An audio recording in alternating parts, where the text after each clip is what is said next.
Hello there, I'm Guy, and I'm going to talk about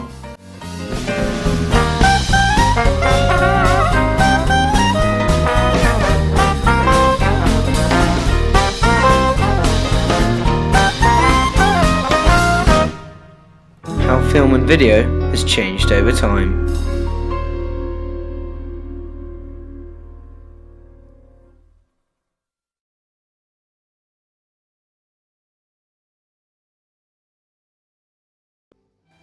The magic lantern was one of the very first machines to ever show images. It was created by Johann Georg Schroepfer. It would usually have music playing beside it, like a composer or something, and someone would be narrating it for everyone to hear.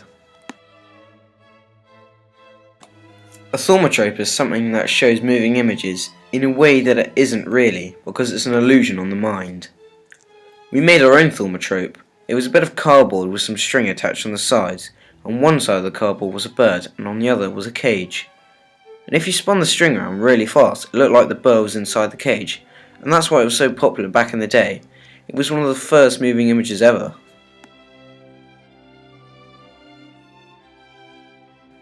A zoetrope and a praxinoscope are machines which both show a bunch of moving images. It does this by putting frames of images around a circular mirror and then spinning it around really fast. We even made our own example of a zoetrope and a praxinoscope. The first photo ever taken was by Joseph Nicephore Niepce. It is of a roof on the view of the upstairs window of Joseph's mansion in France. This was absolutely revolutionary as photography has grown so much over the years, and nowadays is incredibly popular.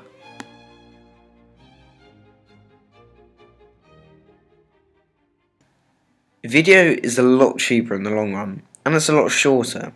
A video can be any length, but they tend to be around 5 to 20 minutes long. They are simple and not as hard to make as films. Films, on the other hand, record much more stuff and go into far more detail into a lot of things, for example like audio and colour. The editing process is also quite a lot more effort.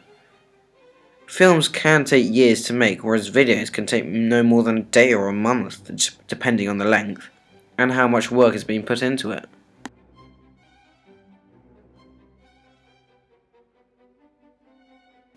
Analog is cheaper, but a bit more confusing to make and work. Digital is slightly more expensive, but it's also easier to make, and a lot of things nowadays use it. One of the most common examples of the differences between analog and digital would be a clock. Analog is more man-made and works on things like cogs and triggers. Digital is more electronic. The quality is a lot nicer, but maybe a little more expensive to produce, but it's still very good and useful.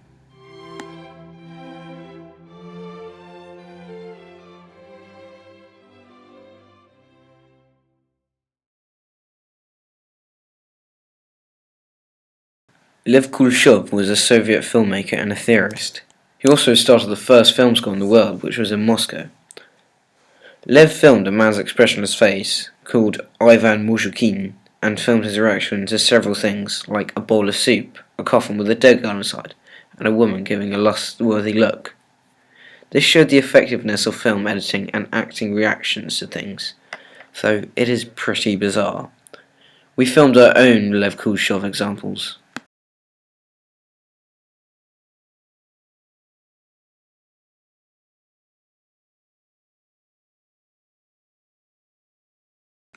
Eadward Muybridge was a British photographer responsible for the thaumatrope.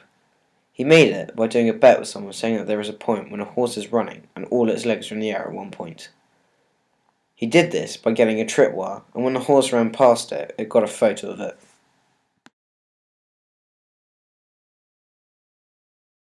The Lumiere Brothers were a French group of brothers who were one of the only filmmakers in France and in the whole world. They are very famous for filming workers coming out of their factory. Their names were Auguste and Louis Lumiere. It was not until their father retired in 1892 that their brothers began to create moving pictures. They got their inspiration from the first photograph and Eadward Muybridge's horse thaumatrope.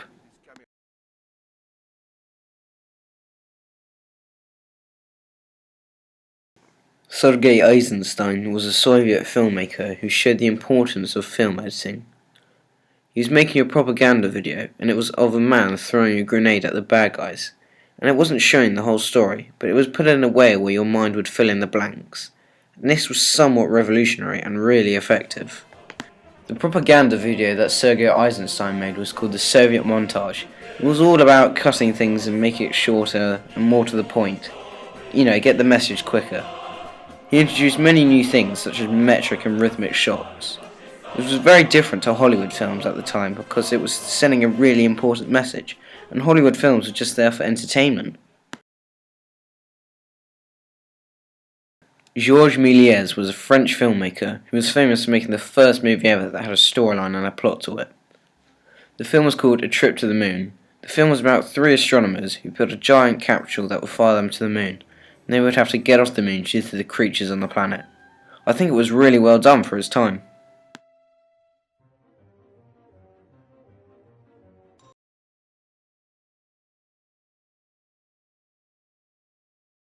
D.W.Griffiths was an American film director who is famous and infamous for his movie, The Birth of a Nation, which considers to be one of the most racist movies ever made.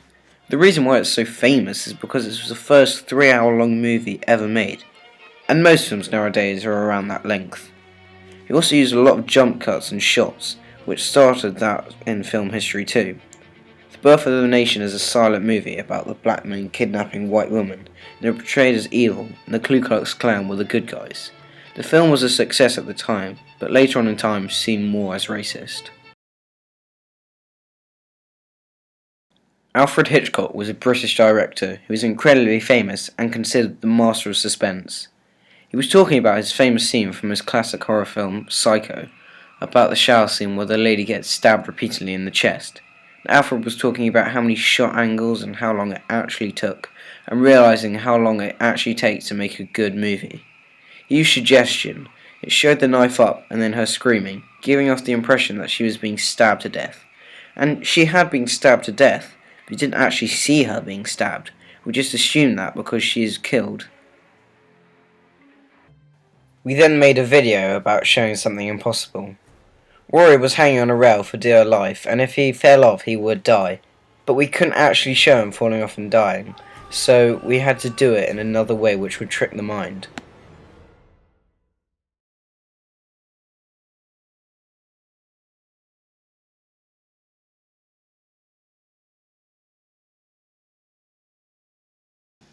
Jump cuts are when one scene is happening and then it cuts to something else and then the scene is different, but it still has the same props or people in it. So basically, it's one transition to another scene. An example of a jump cut would be from the French film Breathless, directed by Jean-Paul Godard. It's quite a weird example because he doesn't use them too well. It's all out of time and they don't really work. In order for a jump cut to usually work, you'd have to cut away or distract the viewer and then subtly put it in.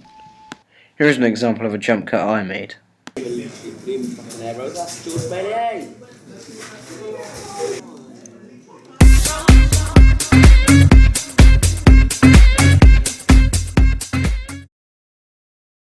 Match cuts are when something happens and it cuts to something else but in the exact same position, like it's transformed or something. Here are some examples of famous match cuts.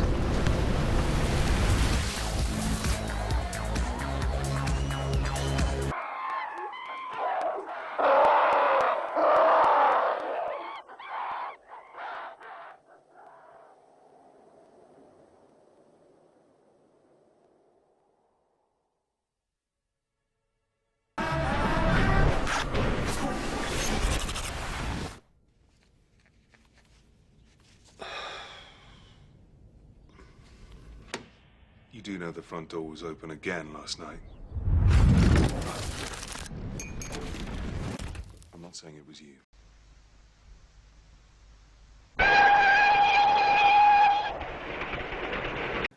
I would say that Stanley Kubrick's match cut is my favourite. When the ape throws up the bone in the air and it cuts a spaceship, it shows how much humanity has evolved over billions of years. Transitions are when two scenes are added together from editing and filming separate shots. Things like fade and dissolve. They all make the film look a little bit better than plain cutting to a different shot, because it could make people think that they're still in the scene, and they haven't changed scene onto something else. Sometimes it's even crucial for the storyline. Two examples of transitions would be fade and wipe.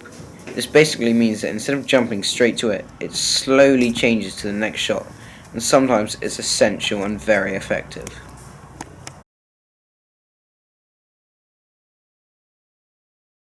A shot reverse shot is when one character is looking at the other character, and sometimes they can film one character doing all the same lines, and they can film the other character doing all his lines on his own. It is when the character is looking at the other, it makes it look like they are having a conversation. The 180-degree rule is when the camera is over one shoulder and it will go 180 degrees over to the other person's shoulder, and they do not cross the line. It is used in the film The Social Network, effectively, in the breakup scene because they are having an argument and it seems to be going back and forth. The eyeline match is when they make sure that they are looking at the same thing, even if two actors aren't in the same shot. Right, mate, here's a £5. You go and get your someone from Tesco's, yeah?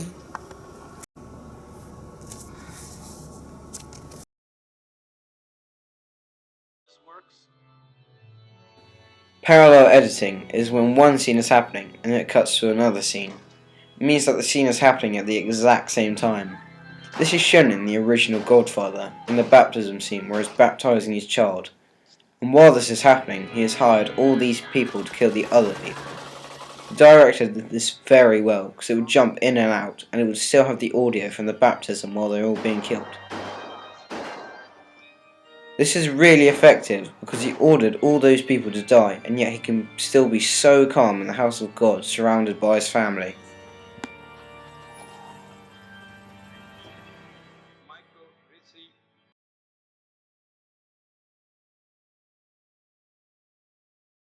Cutting to beat is when you film something and do certain beats to the tune in the song. To edit this effectively on Premiere Pro, you need to get the music ready and then make sure that you get all the beats you want in order so you can do them in tune with the video. An example of cutting to the beat would be my Coca-Cola advert because the footsteps go around with the background beat perfectly.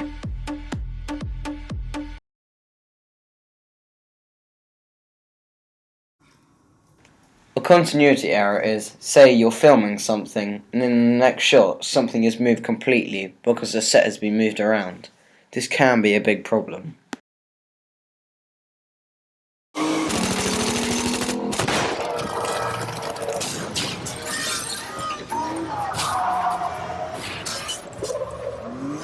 The car chase scene in James Bond Quantum of Solace is really effective because it starts off rather slow and things get extreme and there's lots of cars racing around and the music makes it really effective. We then looked at the 400 blows where the boy steals a typewriter. It's very slow and boring, whereas if we look at the robbery scene in The Dark Knight, it's a lot more intense. Problem? No, I'm done here.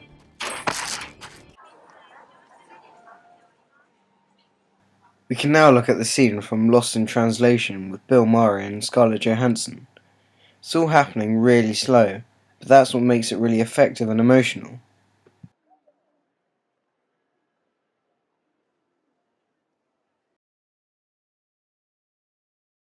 Multiple perspectives is when you can see one person's view from something and you can see someone else's view from what is actually happening. This is used in 500 Days of Summer when Joseph Gordon-Levitt goes to a party, what he expects to happen, but also shows the reality of what happened. Both screens are next to each other and it's very effective. In the Thomas Crown Affair, they all show the main things that are happening all at the same time. This is really effective because it's more than one point of view. It gives you a large variety of things that are happening.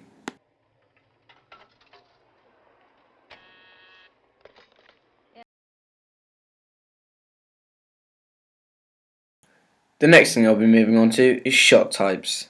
There are all sorts of shot types. We made a small video about them. Here are some examples of shot types. I'll only be doing 8.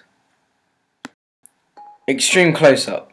It can build up a lot of tension and is mainly used to show something key to the story. Establishing shot. It shows a location so you know where the next location is taking place. Point of view. It shows a view from the subject's perspective. Worm's eye view. A view looking up, mainly used to make things look bigger, make people look stronger or tall. Extreme long shot. It can give off effects of the character and mainly their location. Two shot. A two shot is a shot of two people framed similar to a mid shot. Bird's eye view. Can be used for dramatic effect or for showing a different spatial perspective. Ground shot. Camera is levelled with the ground, used to show people walking or getting out of a car mainly.